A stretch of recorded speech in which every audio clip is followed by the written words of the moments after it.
अस्सलाम वालेकुम dear members. आज की वीडियो में हम बडमास रूल के मुतालिक पढ़ेंगे, जो कि डिमास रूल में थोड़ा बहुत इजाफा ही है। यहाँ पे भी हमने एब्रीविएशन इस्तेमाल किया है। बी से मुराद हमारा यहाँ पे ब्रैकेट्स है, ओ से मुराद हमारा ऑर्डर ऑफ पावर्स, या इसको हम इंडाइसिस भी कहते हैं। डी से मुराद हमारा है डिवीजन, एम से मुराद हमारा मल्टीप्लिकेशन, ए से मुराद एडिशन और एस से मुराद सब्ट्रैक्शन।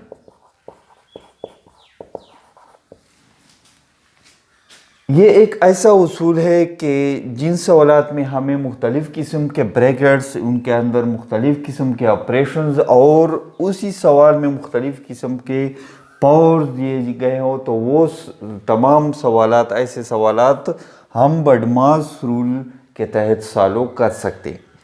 तो यहाँ पे फिर ब्रैकेट्स को हमने सबसे पहले तरतीब देनी होती है कि हमने सबसे पहले कौन से ब्रैकेट के अंदर ऑपरेशंस करने हैं। तो ब्रैकेट्स हमारे पास चार किस्म के ब्रैकेट हैं। सबसे पहले हमारे पास एक इस किस्म का ब्रैकेट होता है जिसके नीचे हमने 1 2 3 ऑपरेशंस लिखे होते हैं। इसको हम कहते हैं बार ब्रैकेट। जो दूसरे नंबर पे हमारे पास ब्रैकेट है उसको हम इस तरह लिखते हैं और इसका नाम है पैरेंथेसिस,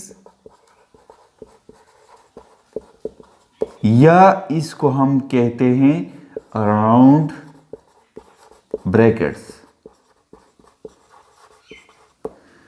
नेक्स्ट जो ब्रैकेट होता है तीसरे नंबर पे हमारे पास, जिसको के अंदर हमने ऑपरेशन तीसरे नंबर पे सॉल्व करने होते हैं, उसको हम इस तरह लिखते हैं और इसका नाम है ब्रेसिस, या इसको हम कर्ली ब्रैकेट्स भी कहते हैं। और इसके बाद 4 नंबर पे हमारे पास जो ब्रैकेट्स होते हैं इसको हम इस तरह लिखते हैं और इसका नाम है हमारे पास स्क्वायर ब्रैकेट्स, या इसको हम बॉक्स ब्रैकेट्स भी कहते हैं।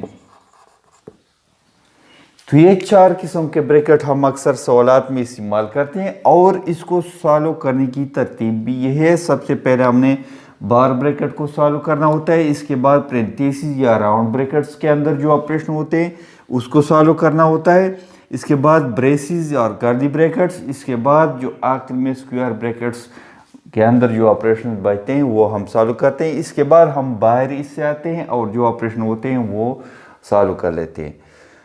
अब आते हैं यहाँ पे डिमास रूल का जिक्र हुआ है, तो इससे मुराद क्या है? इससे मुराद ये है कि हर एक ब्रैकेट के अंदर आपके पास एक से ज़्यादा ऑपरेशंस भी आ सकते हैं।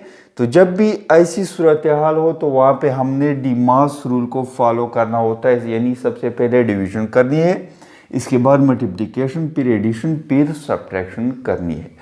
तो ये हर एक ब्रैकेट के अंदर फिर हमें बार बार डिमास रूल को ही देखना होता है। ओ से मुराद यहाँ ऑर्डर ऑफ पावर्स या इंडाइसिस हैं। यहाँ कभी कभार हम आई भी लिखते हैं ओ की जगह, इससे मुराद इंडाइसिस हैं यानी बिडमास। तो ये क्या है? ये कभी कभी इन्हीं सवालात के अंदर हमारे पास पावर्स आ जाते हैं। फॉर एग्जांपल 5 की ताकत 4 या कभी इस तरह का कोई पावर ब्रैकेट के ऊपर आ जाए, तो इसको हमने तरतीब के साथ सॉल्व करना होता है। तरतीब कुछ इस तरह है कि सबसे पहले फॉर एग्जांपल यहाँ पे एक पावर मौजूद है, तो आपने ये पावर ब्रैकेट के अंदर जो पावर है इनको सॉल्व करना है। इसके बाद ब्रैकेट के अंदर के ऑपरेशंस को करना है डिमास रूल के तहत। इसके बाद जो ब्रैकेट्स के ऊपर जो पावर है वो आपने आखिर में सॉल्व करना होता है। ये इसकी तरतीब होती है। इस ओ से मुराद ये है। ये भी अक्सर सवालात में आपके पास आता है। और बाकी डीमास रूल के मुतालिक तो आपने डिटेल के साथ पिछली जो वीडियो है अगर नहीं देखी तो दोबारा भी देख ले, उस पर हम वीडियो बना चुके हैं। तो ये बडमास रूल है और इस पे आज हम 2-3 एग्जांपल भी सॉल्व करेंगे ताकि अगर ईटा एंट्रियस कॉम्पिटिटिव एग्ज़ाम में आपके सामने इस तरह के क्वेश्चंस आ जाएं तो आपको सॉल्व करने में आसानी हो। तो आइए एग्जांपल्स की तरफ चलते हैं। एग्जांपल है हमारे पास 50 मनफी पेरेंथेसिस शुरू 100 तकसीम 5 जमा 6 ज़रब 2 बार ब्रैकेट पेरेंथेसिस बंद। तो सबसे पहले हम बडमास रूल के तहत ब्रैकेट्स को सॉल्व करेंगे। उसमें की तरतीब कुछ इस तरह है कि हमने सबसे पहले बार ब्रैकेट को सॉल्व करना है। तो 50 मनफी 100 तकसीम 5, इस पे आपने कंफ्यूज नहीं होना कि हमने सबसे पहले डिवीजन क्यों नहीं किया। वही जो हमने पढ़ा कि सबसे पहले ब्रैकेट की तरतीब को हमने देखना है। तो बार ब्रैकेट में हमारे पास जमा 6 ज़रब 2 से 12 ये आ गया। अब इस ब्रैकेट की बारी है तो यहाँ पे हम डीमास रूल के तहत सबसे पहले डिवीजन को सॉल्व करेंगे। तो 50 मनफी 100 तकसीम 5 से आपके पास जो जवाब आता है वो है 20 यानी 20 जमा 12 ये आता है। इसके बाद हमने डीमास रूल के तहत मल्टीप्लिकेशन यहाँ पे मौजूद नहीं है तो एडिशन को सॉल्व करना है इसको। तो 50 मनफी 20 जमा 12 से आपके पास आता है 32 यानी 32। और इसके बाद हमने डीमास रूल के तहत यहाँ पे सिर्फ एक ऑपरेशन मौजूद है तो हमने सब्ट्रैक्शन को करना है। 50 मनफी 32 इज इक्वल टू 18 या 18। तो ये हमारा जवाब है और इस तरकीब से हमने इसको सॉल्व किया है। नेक्स्ट एग्जांपल इस पे करते हैं। नेक्स्ट एग्जांपल है हमारे पास पेरेंथेसिस स्टार्ट 4 की ताकत 2 मनफी 6 ज़रब 2 होल पावर 2 तकसीम पेरेंथेसिस स्टार्ट 4 तकसीम 2 ज़रब 4 बंद जमा 7। तो ये हमारे पास एक क्वेश्चन है। इसमें हम जो ओ का इस्तेमाल है वो करेंगे यानी ऑर्डर ऑफ इंडाइसिस या पावर। तो यहाँ पे आ जाएं। सबसे पहले हमने क्या करना है, इस ऑर्डर या उसूल के तहत हमने सबसे पहले इस पावर को सॉल्व करना है। अच्छा, ब्रैकेट्स दोनों हमारे पास सेम है तो आप एट ए टाइम दोनों को ही सॉल्व कर सकते हैं। तो सबसे पहले हम स्टेप बाय स्टेप इसको सॉल्व करेंगे और इसको फिर सॉल्व करेंगे।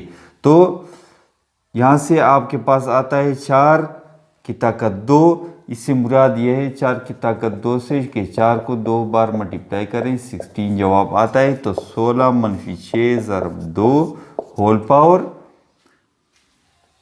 तकसीम, इसको भी सॉल्व करना है। यहाँ पे सबसे पहले हमने डिवीजन करनी है। 4 तकसीम 2 से 2 ज़रब 4 जमा 2 ये आएगा। यहाँ पे आ जाए 16 मनफी 6 ज़रब 2 से। यहाँ पे हम क्या करेंगे, डीमास रूल के तहत सबसे पहले हम मल्टीप्लिकेशन करेंगे। तो 16 मनफी 6 ज़रब 2 से 12 आता है होल पावर। इसके बाद तकसीम 2 ज़रब 4 से ये ब्रैकेट ख़त्म हो जाएंगे। 2 ज़रब 4 से हमारे पास 8 जमा 7 आता है। यहाँ पे आ जाएं तो 16 मनफी 12 से 4 होल पावर 2 आपके पास रहता है तकसीम 8 जमा 7। इसके बाद इस पावर को हमने सॉल्व करना है। तो दोबारा वही 16 तकसीम 8 जमा 7। अब आपने डीमास रूल के तहत सबसे पहले क्या करनी है, डिवीजन करनी है।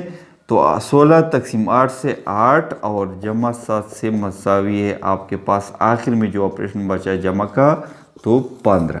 तो ये आपका आंसर है। और ये इस सवाल में हमने देखा कि ऑर्डर ऑफ इंडाइसिस से हमारी मुराद क्या है, सबसे पहले ब्रैकेट के अंदर के पावर को सॉल्व करें और आखिर में इसके बाद फिर ऑपरेशंस करें। इसके बाद आखिर में जो पावर होल पावर होता है इसको आपने सॉल्व करना होता है। इसको हम क्या कहते हैं, बडमास में जो ओ है ऑर्डर ऑफ पावर या इंडाइसिस, ये यहाँ इससे मुराद ये है। नेक्स्ट वीडियो में हम दोबारा कोर्स की तरफ चलेंगे और 4th 5th का सेकंड चैप्टर जो है वहाँ से हम स्टार्ट लेंगे जहाँ पे हमने स्टॉप किया था। तो चैनल को सब्सक्राइब ज़रूर करें ताकि हमें थोड़ी बहुत सपोर्ट मिलती रहे।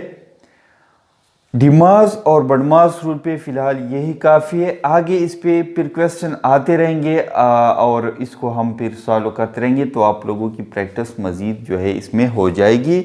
और हम आखिर में वक्फे के साथ पास्ट पेपर्स को भी सॉल्व करेंगे, ताकि जो जो क्वेश्चन इससे पास्ट पेपर्स में आए हैं उन पे भी आप लोगों का कंसेप्ट जो है वो क्लियर हो जाए। और अक्सर टेस्ट में होता है कि ये रिपीट होते रहते हैं, तो जब ये दोबारा आपके सामने पास्ट पेपर से सवालात आएँ तो वो मसला आपका हल हो जाए और आपको उनमें कोई मुश्किल ना हो।